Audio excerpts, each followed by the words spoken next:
In today's tutorial, I'm going to show you guys how to install and set up your Epson L360 printer on your Windows, Linux, or Mac OS device.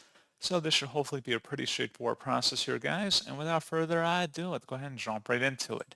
So all you have to do is open up a web browser. Into Google, you want to search for Epson L360 support. Go ahead and search for that. Best result should come back with the Epson L360 webpage here on epson.com. Scrolling down, you want to select the download tab, and there should be a driver section. Select the print driver for Windows and select download for that. And then you want to accept the terms.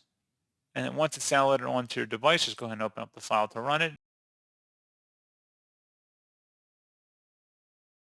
Should be from a verified publisher from Epson. Select yes. And then just proceed with the on-screen wizard of getting your printer configured for your device. You would select OK, and then just follow along with the on-screen prompts, selecting different various options for configurations and different features you can install or enable. And that's pretty much it. So as always, thank you for watching this brief tutorial. I do hope that I was able to help you out, and I do look forward to catching you all in the next tutorial. Goodbye.